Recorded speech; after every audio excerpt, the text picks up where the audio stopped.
Qatar की राजधानी दोहा पर इस्राएली हमले के बाद प्रधानमंत्री नरेंद्र मोदी ने कतर के अमीर शेख तमीम बिन हमद अल थानी से बात कर इस हमले पर चिंता जताई है। पीएम मोदी ने कहा कि भारत कतर की संप्रभुता के उल्लंघन की निंदा करता है और कूटनीति से मुद्दों के समाधान का पक्षधर है। बुधवार शाम हुई बातचीत के बाद पीएम मोदी ने सोशल मीडिया प्लेटफॉर्म एक्स पर एक पोस्ट में कहा कि अमीर अल थानी के साथ टेलीफोन पर बातचीत में उन्होंने स्पष्ट किया है कि भारत क्षेत्र में शांति और स्थिरता के लिए किसी भी तरह के आतंकवाद के खिलाफ है। पीएम मोदी ने पोस्ट में लिखा, कतर के अमीर शेख तमीम बिन हमद अल थानी से फ़ोन पर बात की है और दोहा में हुए हमलों पर गहरी चिंता व्यक्त की। भारत कतर के भाईचारे वाले राज्य की संप्रभुता के उल्लंघन की निंदा करता है। हम बातचीत और कूटनीति के माध्यम से मुद्दों के समाधान और तनाव को बढ़ने से रोकने का समर्थन करते हैं। भारत क्षेत्र में शांति और स्थिरता के लिए और किसी भी रूप के आतंकवाद के विरुद्ध दृढ़ता से खड़ा है। वहीं प्रधानमंत्री कार्यालय ने एक बयान में बताया कि पीएम ने दोहा में हुए हमलों पर गहरी चिंता व्यक्त करते हुए कतर की संप्रभुता के उल्लंघन की निंदा की। इस दौरान प्रधानमंत्री ने क्षेत्रीय शांति और स्थिरता को बढ़ावा देने में कतर द्वारा निभाई जा रही भूमिका की भी सराहना की है, जिसमें गजा में युद्ध विराम और सभी बंधकों की रिहाई के लिए मध्यस्थता के प्रयास भी शामिल हैं। वहीं शेख तमीम ने कतर और उसके लोगों के साथ एकजुटता व्यक्त करने के लिए प्रधानमंत्री नरेंद्र मोदी का धन्यवाद किया। दोनों नेताओं ने भारत कतर रणनीतिक साझेदारी में निरंतर प्रगति पर भी संतोष व्यक्त किया और पारस्परिक हित के सभी क्षेत्रों में द्विपक्षीय सहयोग को आगे बढ़ाने की अपनी प्रतिबद्धता दोहराई। उन्होंने निकट संपर्क में बने रहने पर सहमति भी व्यक्त की है। गौरतलब है कि इस्राएल ने मंगलवार को कतर में हमास के ठिकानों को निशाना बनाकर बड़ा हमला कर दिया था। खबरों के मुताबिक इस्राएली वायुसेना ने दोहा में हमास के ठिकाने पर हमला किया, जहां हमास के शीर्ष अधिकारी एकत्र हुए थे। इस्राएली प्रधानमंत्री बेंजामिन नेतन्याहू ने हमलों की जिम्मेदारी लेते हुए कहा कि यह हमला इस्राएल ने ही किया है। इसके बाद हमास ने एक बयान जारी कर कहा कि इस्राएली हमले में उसके सभी शीर्ष नेताओं की जान बच गई, लेकिन अन्य 5 सदस्यों की मौत हुई है। इस बीच अमेरिका ने कहा कि इस्राएल ने कतर में हमला करने से पहले अमेरिका को सूचित कर दिया था। अमेरिका ने कहा कि उसने कतर को भी इसकी जानकारी दे दी थी। व्हाइट हाउस की प्रेस सचिव कैरोलिन लेविट ने पत्रकारों को ये जानकारी दी। हालांकि अमेरिकी राष्ट्रपति डोनाल्ड ट्रंप ने कहा था कि कतर पर हमला करने का फैसला इस्राएल का था और वो इसका समर्थन नहीं करते हैं। बता दें कि ऊर्जा संपन्न कतर अमेरिका का सहयोगी है और हजारों अमेरिकी सैनिकों की मेजबानी भी करता है। कतर युद्ध से पहले भी कई वर्षों तक इस्राएल और हमास के बीच एक प्रमुख मध्यस्थ रहा है। बहरहाल प्रधानमंत्री मोदी ने कतर के अमीर और राष्ट्रपति से बातचीत की है। देखना ये होगा कि इसके बाद मिडिल ईस्ट में क्या कुछ होता है।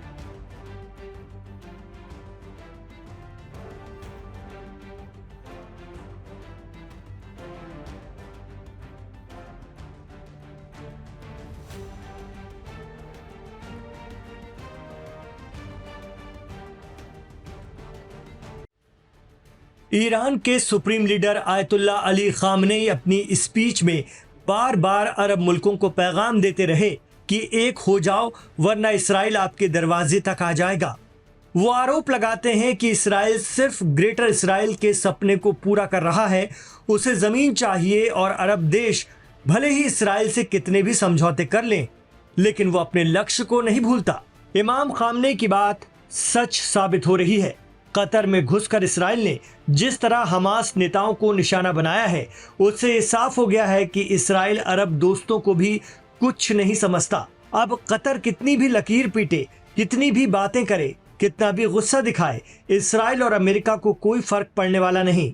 उल्टा प्रेसिडेंट ट्रंप कह रहे हैं कि हमने कतर को हमले की खबर दी थी और कतर इससे इनकार कर रहा है। वो साफ कह रहा है कि ट्रंप झूठ बोल रहे हैं। जब ईरान अमेरिका और इसराइल के खिलाफ आक्रामकता दिखाता है तो यही अरब मुल्क कहते हैं कि ईरान इसराइल एक हैं, ईरान अमेरिका मिले हुए हैं। लेकिन आज इसराइल कतर तक पहुंच गया, कल को सऊदी को निशाना बनाएगा और फिर यूएई। जानकार कहते हैं कि किसी न किसी बहाने इसराइल अरब देशों की चौखट लांघेगा और अरब देशों की यही खामोशी उसका हौसला बढ़ाती है। कहा जाता है कि इसराइल ने तो ईरान में भी Hamas political wing chief Ismail Haniyeh को मारा था, लेकिन वो ईरान में घुसकर ऐसा नहीं कर पाया था, बल्कि ये काम उसने अपने जासूसों के जरिए अंजाम दिया। इधर कतर का तो खुला अटैक है। खुद कतर के पीएम इस बात को कह रहे हैं कि ये हमारी संप्रभुता पर हमला है। Middle East expert Shaukat Bharti कहते हैं कि जब तक अरब मुल्क ईरान के छत्ते के नीचे नहीं आएंगे तब तक इसराइल से उन्हें कोई नहीं बचा पाएगा। तेल की दौलत से मालामाल ये अरब मुल्क अपनी सिक्योरिटी के लिए अमेरिका पर निर्भर हैं, लेकिन इस बार ये भी पता चल गया कि अमेरिका उन्हें कितना बचा सकता है।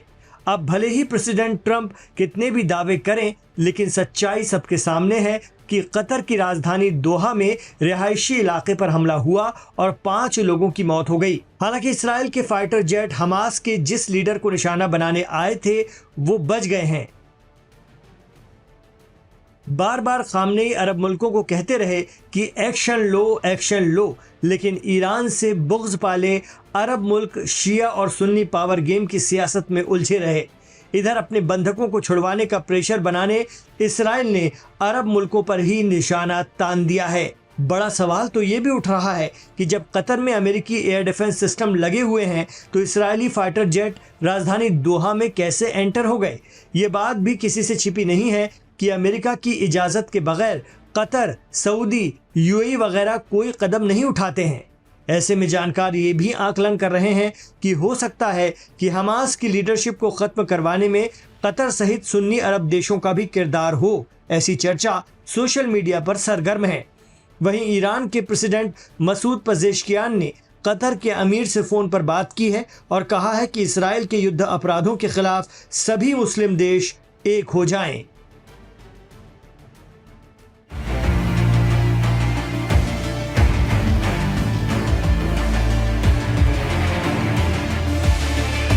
नौ सितंबर 2025 दिन मंगलवार। ये वो दिन और तारीख है जिसे कतर कभी नहीं भूल सकता और ना ही ये भूल सकता है कि इजराइल ने किस तरह से राजधानी दोहा में भयंकर तबाही मचाई है। कतर की राजधानी दोहा के एक रिहायशी इलाके में इजरायली ड्रोन हमले में हमास के 2 वरिष्ठ नेताओं के मारे जाने की भी खबर है। हमले में बताया जा रहा है कि 6 लोग मारे गए हैं, जिनमें एक कतरी सुरक्षा अधिकारी भी शामिल था। यह हमला ऐसे समय में हुआ जब कतर हमास और इजराइल के बीच मध्यस्थता की महत्वपूर्ण भूमिका निभा रहा था।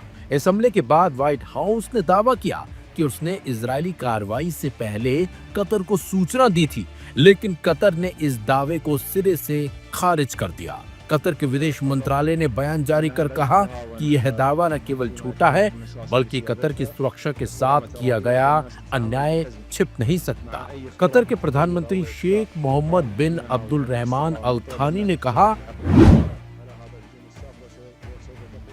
यह एक विश्वासघाती और अश्लील हमला था जो कतर की संप्रभुता का उल्लंघन करता है।